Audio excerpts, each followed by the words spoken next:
അതിരാവിലെ ജോലിക്കായി പാലരുവിയിലേക്കാണ് യാത്ര. സീസൺ ടിക്കറ്റുകാർക്ക് ജനറൽ കമ്പാർട്ട്മെൻറ്റാണ്. എക്സ്പ്രസ് ആയതുകൊണ്ട് തന്നെ മുന്നിൽ 4 പുറകിൽ 4 എന്നതാണ് ജനറൽ കമ്പാർട്ട്മെൻറ്റിൻ്റെ ഒരു കണക്ക്. അന്നൊരു തിങ്കളാഴ്ചയായിരുന്നു, ഒരു ഓഗസ്റ്റ് മാസം. ആഴ്ച തുടക്കമായതുകൊണ്ട് ഇടിച്ചു കുത്തിയാണ് തിരക്ക്. നിന്നൊരു പരുവമായാണ് നോർത്ത് സ്റ്റേഷൻ എത്തുന്നത്. അങ്ങ് തൃപ്പൂണിത്തുറ തൊട്ട് തുടങ്ങിയ മഴയാണ്. നോർത്ത് എത്തിയിട്ടും ഒട്ടും കുറഞ്ഞിട്ടില്ല. ഓഗസ്റ്റ് മാസത്തിലെ മഴയാണെന്ന് ഓർക്കണം.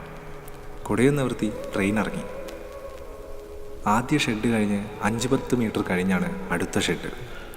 എല്ലാവരും അങ്ങോട്ട് നടന്നെത്തേണ്ടതായിട്ടുണ്ട്. അവളാണെങ്കിൽ പകുതി മഴ അപ്പോഴേ നനഞ്ഞിട്ടുണ്ട്. എല്ലാവരും പോകുന്ന കൂട്ടത്തിൽ നടന്ന് ഞങ്ങൾ ഒപ്പത്തിനൊപ്പമായി. തിരക്ക് കുറച്ച് കൂടുതലായതുകൊണ്ട് തന്നെ ആളുകൾ 2 ലൈനുകളായി പതുക്കെയാണ് പോക്ക്. അത് കഴിഞ്ഞ് കുട നിവർത്താനുള്ള സമയമായി. അവൾ എൻ്റെ കയ്യിൽ കുടയുള്ള കാര്യം ശ്രദ്ധിച്ചിട്ടുണ്ട്. ഇനി അടുത്ത ഷെഡുള്ളത് ഒരു 30 മീറ്റർ കഴിഞ്ഞിട്ടാണ്. അതുവരെ മഴ കൊണ്ട് നടന്നു വേണം പോവാൻ. ഞാൻ കുട നിവർത്തി. പരസ്പരം ഞങ്ങളൊന്ന് നോക്കി. ആ കണ്ണുകൾ തിളങ്ങിയിരുന്നു. അവളെ ഞാൻ എൻ്റെ കുടിയിലേക്ക് വിളിക്കുമെന്ന് അവളും, പറയാതെ എൻ്റെ കുടിയിലേക്ക് അവൾ ഓടിക്കയറുമെന്ന് ഞാനും ചിന്തിച്ചിരിക്കണം. എന്തൊക്കെയായാലും ഞാൻ എൻ്റെ കുടിയിലേക്ക് അവളെ ക്ഷണിക്കാൻ പോയില്ല. ഏതായാലും അവൾ നനഞ്ഞു. ഇനി അങ്ങ് കുളിക്കട്ടെ എന്ന് ഞാനും അങ്ങ് കരുതി. നടന്ന് അടുത്ത ഷെഡ് എത്തിയപ്പോൾ ഞാൻ അവളെ ഒന്നുകൂടി നോക്കി. ഇപ്രാവശ്യം പക്ഷേ അവളുടെ കണ്ണുകളിൽ ഞാൻ ആ തിളക്കം കണ്ടില്ല.